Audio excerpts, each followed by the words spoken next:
Hello YouTube, and welcome to my channel. This time I wanted to talk about whether or not Jehovah's Witnesses teach the truth. Of course, they say they're the only true religion and that they teach the truth of the Bible, and that Charles Taze Russell helped to restore the true form of first century Christianity. Well, to start this discussion, let's actually consider a few scriptures, because what we want to know is if they teach the truth of what's in the Bible. So the first scripture is 2 Thessalonians chapter 2, verse 2. It says, "Not to be quickly shaken from your reason, nor to be excited, either through an inspired expression, or through a verbal message, or through a letter as though from us, to the effect that the day of Jehovah is here." So this is Apostle Paul writing this letter, and he's basically saying not to be quickly shaken from your reason, even if it seems that you're getting a letter from the apostles that the day of Jehovah is here. Interesting. So let's look also at 1 John chapter 4, verse 1. And I'm reading these, of course, from the New World Translation. This is the pre-Silver Sword version. 1 John chapter 4, verse 1. It says, "Beloved ones, do not believe every inspired expression, but test the inspired expressions to see whether they originate with God, because many false prophets have gone forth into the world." Interesting. So here again we have another apostle telling us to test inspired expressions.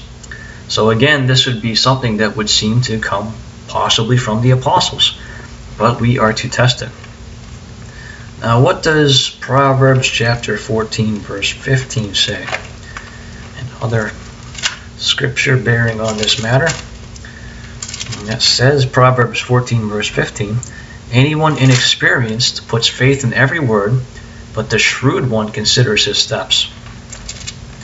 So we just read 3 scriptures that all basically had the same theme. And that theme was, even if something appears to be inspired, and even if it seems to come from the apostles, you should test it to make sure that it is actually true. So that's what the Bible said, written under inspiration by people who were inspired directly by God. So how does the advice we get from the governing body compare with that? Well, they have told us through the Watchtower that spiritually mature people don't question the governing body, that they trust the channel that Jehovah is using. And recently there was a Watchtower where it said, even if the advice given seems illogical from a human standpoint, we want to be ready to follow it. So the message comes forth loud and clear, is trust everything that's written in the literature without question. Don't think about it. And that is repeated again and again. We're told to avoid independent thinking. So perhaps you've noticed that that message is at odds with how the Bible tells you to approach things. Interesting. Now, let's talk about something a little bit different. 1 Corinthians chapter 12, verses 4 through 11, talks about how there are different spiritual gifts. And it then goes on to compare this to a body. A body has different members, such as hands, feet, eyes, what have you, and each form a different but essential purpose. So what the scripture is telling us is that members of the congregation will have different gifts, but they are still performing an essential purpose. And Romans 12, 6 and 7 basically also tells us the same thing. And it says that some may be gifted at preaching, and some may be gifted at teaching, and so on and so forth. So what this is telling us is that there will be those in the congregation whose gift is preaching, and there will be those that have other gifts, other that are not preaching, but that are still considered useful to the congregation. Now, why is this important? Well, what does the society consider sacred service to be? If you've been a Jehovah's Witness or for any amount of time, you know that every single month there's something you have to do. You have to record the amount of time you've spent in field service and your placements and all that information, and you have to turn that in. And that report goes to the branch. In addition, the branch also gets a report about the meeting attendance. So all the branch hears about is how much people are on field service and how much they're attending meetings. And when the circuit overseer comes around, that's what he's concerned with. So the message that is being sent is that the only aspect of sacred service that is important is the preaching work and meeting attendance. But there are people whose gifts will differ. They might not be gifted in the ministry. They might have other gifts that are very helpful to the congregation, or perhaps even that are helpful to other individuals. And these things, according to the scriptures, are also considered sacred service. But those people might not get as many hours in field service as other individuals, or maybe they miss a couple of meetings. If that's the case, their spirituality will be looked down upon. They'll be considered less spiritual because they're not doing something that probably isn't their gift. So once again, interesting. Now, another scripture that has bearing on this, 2 Corinthians chapter 1, verse 24. It says there, "Not that we are the masters over your faith, but we are fellow workers for your joy, for it is by your faith that you are standing." So that's an interesting scripture. The Apostle Paul is telling the Corinthians that he's not a master over their faith. And by extension, that applies to all of us. None of us has the right to be a master over the faith of another. Now, why is this important? Well, we just discussed turning time in and the reports that go to the branch about meeting attendance. Those reports essentially allow them and enforce the elders setting themselves up as masters over the faith of another. The elders are always trying to encourage people to go out in field service more because that's the instruction they're given. They're always trying to encourage people to go to meetings more, to be more involved with commenting at the meetings, to be enthusiastic about giving their parts, about wanting to be in demonstrations and what have you. Those things are roughly equivalent to being the master over the faith of another. People have the right to serve God to their capacity and utilizing their gifts.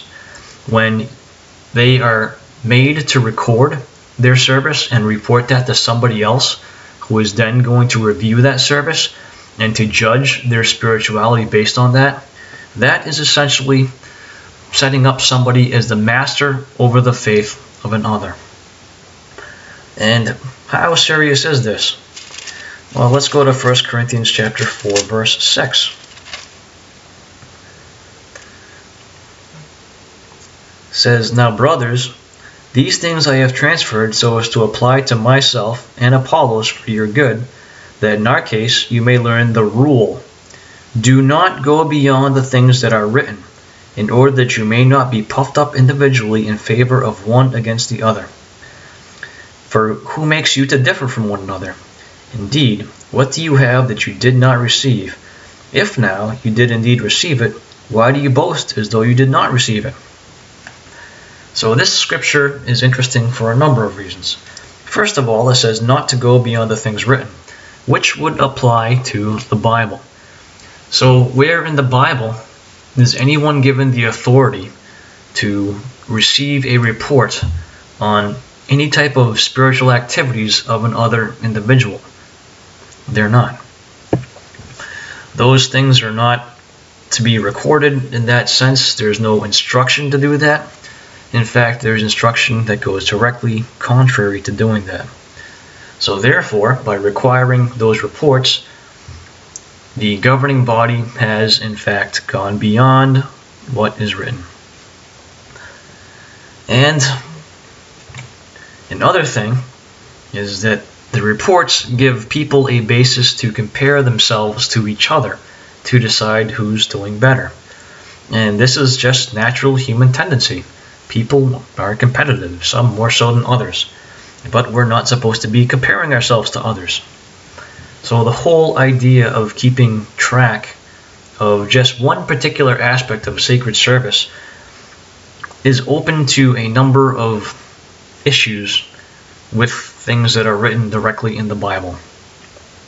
There is no scriptural reason to record time spent preaching. Nobody has the scriptural right to ask anybody else for the time that they've spent doing any particular activity that's spiritual or otherwise. And nobody scripturally has the right to judge the faith or spirituality of another based upon how they performed one particular activity. So, those are all very interesting points. Those don't get into deeper doctrine, but they just get into the overall way that Jehovah's Witnesses run. And Jehovah's Witnesses largely focus on those things. They focus on doing works as they're prescribed. They focus on getting good numbers, making sure that you're out preaching a lot, making sure that you're placing things. So all of that is not specifically written in the Bible and is therefore an extra biblical construct. So you can decide for yourself what you think about that. Is it just that Jehovah's Witnesses utilize that as a way to keep records so they can give a report to someone in a foreign land about the work that's done? Well, if that's the case, then why do they always try to get you to do more?